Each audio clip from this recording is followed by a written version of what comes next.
कुलपति doctor DP Singh ने अपने कार्यकाल में तमाम विरोधाभासी मसलों को दूर ही रखा, मगर अब लगता है पूर्व की कार्य परिषद में सदस्य रहे शिक्षाविद उनके लिए सवालों की बहार लेकर आए हैं। आरजीपीवी के पूर्व कार्य परिषद सदस्य अजय चौरड़िया भी एक शिक्षाविद की हैसियत से पत्र लिख चुके हैं। यदि उनकी माने तो वो अब तक करीब 10 चिट्ठियां कुलपति महोदय के नाम लिख चुके हैं, लेकिन उन्हें अब तक एक भी चिट्ठी का जवाब नहीं मिला है। इसलिए अब वो भी खफा होकर मोर्चा खोल रहे हैं। देखिए, मैंने पिछले 1 साल में कुलपति जी को लगभग 10 पत्र लिखे हैं। कुलपति जैसे जिम्मेदार व्यक्ति को एक पत्र का जवाब देना चाहिए। जवाब देना वो समझते नहीं है और न ही जवाब देने की वो आवश्यकता समझते हैं। जबकि पूर्व कार्य परिषद सदस्य डॉक्टर सुनंदा जैन ने मेडिकल कॉलेज की भूली बिसरी योजना की याद दिलाते हुए आदर्श विश्वविद्यालय के मसले से पहले पुराने अटके प्रोजेक्ट्स और उनकी योजनाओं पर काम करने की बात कही थी।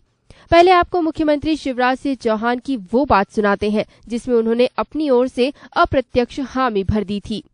लेकिन आज आपने कहा कि इसको आदर्श विश्वविद्यालय का दर्जा दे दिया जाए। हम तो दे देंगे, लेकिन क्या लोगे आप ये तो बता दें। सुरनर मुनि सब की यह रीति, स्वार्थ लाग करी सब प्रीति। अब आदर्श का मतलब केवल नाम आदर्श थोड़ी चाहिए। आदर्श बनाने के लिए कुछ ना कुछ तो चाहिए। डीपी सिंह साहब बड़े चतुर हैं, कह दिया कर दो। लेकिन आज मैं आपको विश्वास दिलाता हूं, विश्वविद्यालय परिवार को विश्वास दिलाता हूं, उच्च शिक्षा मंत्री भी यहां बैठे, सचमुच में ये विश्वविद्यालय मध्य प्रदेश का ऐसा विश्वविद्यालय हो जाए कि जो पीड़ा हम सबके भारतीयों के मन में है कि प्रथम 100 विश्वविद्यालय में हमारा नाम कहीं नहीं आता, इसका नाम आ जाए। उधर डॉक्टर जैन इससे पहले मेडिकल कॉलेज की ठंडे बस्ते में पड़ी योजना के जिन्न को बाहर लाने पर जोर दे रही है। मैं चेयरमैन थी मेडिकल कॉलेज कमेटी की, तो मुझे लग रहा है कि आगे काम होना चाहिए और आसान है, क्योंकि मुझे लगता है कहीं रोक टोक नहीं, जगह ऐसी की ऐसी पड़ी हुई है। बस हमारी एक तो विल पावर करके और इनिशिएटिव ले और एक सोच बनाए। अगर हम सोचेंगे कि मेडिकल कॉलेज बनाना है तो ही हम कुछ कर पाएंगे। पूर्व के सदस्यों में बालकृष्ण अरोरा, आलोक डाबर भी कुलपति को चिट्ठी लिख चुके हैं, जबकि शिक्षाविद चौरड़िया अब पत्र के जवाब के साथ साथ अपने उन सवालों का जवाब भी चाहते हैं जो कुलपति महोदय ने योजनाओं के तौर पर सामने लाए थे। इनमें रीजनल सेंटर की योजना का क्या हुआ? मूल्यांकन केंद्र की व्यवस्थाएं क्यों दुरुस्त नहीं हो पाई? मेडिकल कॉलेज के लिए जमीन को लेकर प्रयास क्यों नहीं किए गए? और भी कई सवाल हैं जिनकी झड़ी अब चौरड़िया ने कुलपति डॉक्टर डीपी सिंह के समक्ष लगाई है। देखिए, जैसे कुलपति जी ने एक वादा किया था कि मैं रीजनल सेंटर बना रहा हूं, भूल गए।